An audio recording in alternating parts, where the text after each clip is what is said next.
Bonjour tout le monde, aujourd'hui c'est la dernière actu de la semaine et on va vous parler de l'ennemi intérieur déniché par le gouvernement, mais aussi de la commémoration de la Nakba et du révoltant des comptes des morts au travail. C'est parti pour l'actu réfractaire.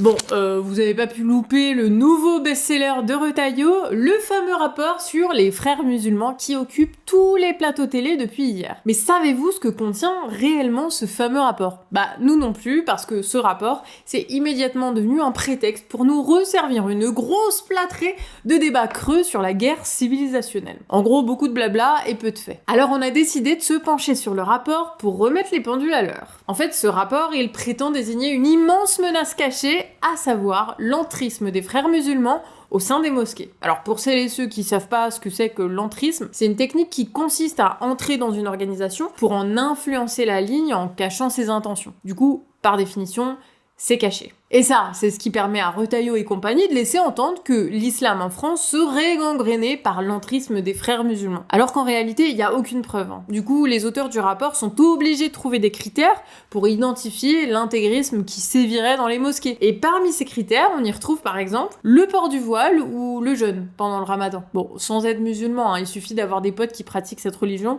pour se rendre compte que c'est absurde, puisque dans les deux cas, c'est juste des pratiques de croyants, rien de plus. Donc ce fameux intégrisme reste à prouver, et puis ça nécessitait certainement pas un conseil de sécurité. Surtout que l'intégrisme, ça existe dans toutes les religions. Par exemple, c'est le cas des églises évangéliques états-uniennes, dont Trump fait la promo. Est-ce que ça veut dire que ces intégristes représentent un danger pour la sécurité intérieure ? Il faudrait le prouver. Mais les auteurs du rapport ne le feront jamais, et ils s'en foutent, puisque selon eux, la menace, elle est cachée. Donc pas besoin de prouver quoi que ce soit. Et cette logique diffamante envers les musulmans, on la comprend mieux quand on sait qui a inspiré le rapport. Un certain Gilles Kepel, qui a inventé le concept surréaliste de djihadisme d'atmosphère. Donc clairement, ce rapport, c'est du flan. Par contre, Retailleau, il s'est jeté dessus. Bah oui, c'est une super occasion pour lui qui vient d'être élu président des Républicains grâce à ses discours anti-musulmans. Et puis c'est un super moyen de faire oublier que lui aussi, c'est un macroniste, qui est pour la réforme des retraites par exemple. Bref, si tu veux en savoir plus, on vient d'ailleurs de sortir sur le Canard réfractaire une vidéo sur la manière dont les politiciens ciblent les musulmans pour se faire monter dans les sondages. Donc n'hésite pas à aller voir ça. En attendant, essayons toutes et tous de rester informés pour éviter d'avaler des couleuvres, parce que leur but c'est de nous voir divisés. Donc tant qu'il le faudra, on continuera à pulvériser la propagande macroniste. Hier, on a appris la mort de Lucas, un lycéen de 17 ans, lors d'un accident du travail à l'usine de Sémur-en-Brionnais, en Saône-et-Loire, dimanche dernier. Il avait été gravement blessé par une poutre métallique de 500 kg et il est mort de ses blessures à l'hôpital. Il devait passer son bac et avait prévu de faire une formation de métallurgiste. Alors il y a une enquête qui a été ouverte pour déterminer les conséquences exactes de cet accident du travail. Mais Lucas, c'est pas un cas isolé. Fin avril, il y a eu la mort de Lorenzo, un apprenti de 15 ans, lui aussi décédé lors d'un accident du travail sur un chantier près de Nice. Selon les chiffres de la Direction Générale du Travail, les jeunes employés de 15 à 24 ans subissent en moyenne 2,5 fois plus d'accidents du travail que l'ensemble des salariés. À ce jour, 102 morts au travail ont été recensées depuis le début de l'année. Depuis 2017, le nombre de morts au travail, il augmente en France. On est passé de 514 morts au travail recensés en 2016 à 759 en 2023. Et pour la CGT, cette augmentation, elle est directement corrélée à une série de mesures d'assouplissement des réglementations sur la sécurité passées sous Hollande et Macron. Ils ont aussi supprimé les comités d'hygiène et de sécurité au travail, les CHSCT. Et dans ces comités, les élus syndicaux se retrouvaient en face de la direction et pouvaient les obliger à investir dans des mesures de sécurité sous peine d'amende de l'État. Mais tout ça c'est fini parce que la sécurité au travail, ça fait perdre du temps et de l'argent, donc c'est pas bon pour les affaires. Et oui, il faut pas oublier que la matière première de l'industrie,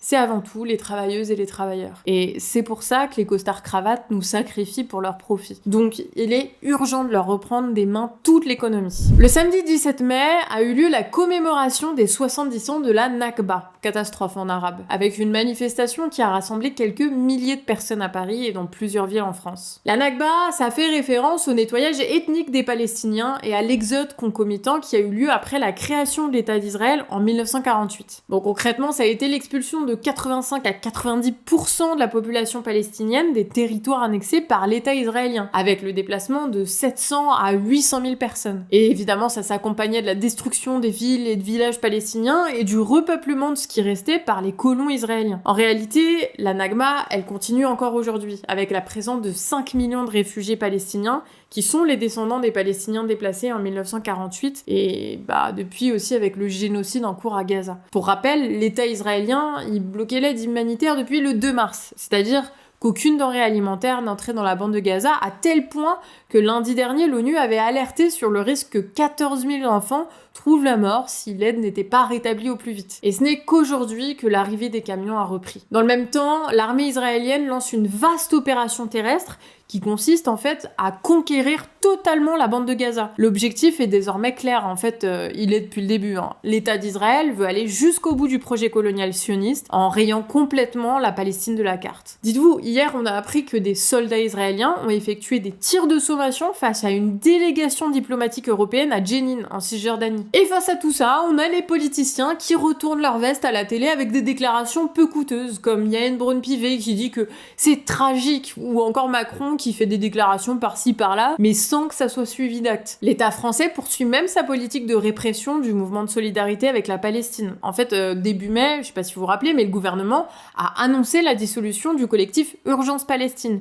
avec celle de la Jeune Garde. Mais bon, loin d'étouffer le mouvement, cette décision elle a créé une mobilisation avec une pétition qui a récolté plus de 230 000 signatures contre la dissolution. Et celle-ci devrait arriver dans les prochains jours si le gouvernement ne revient pas sur sa position. Bon, quoi qu'il en soit, la mobilisation contre le génocide à Gaza continue et il y a un rassemblement qui est organisé à Paris ce dimanche 25 mai à 15h, place de la République. Donc on vous y attend nombreux.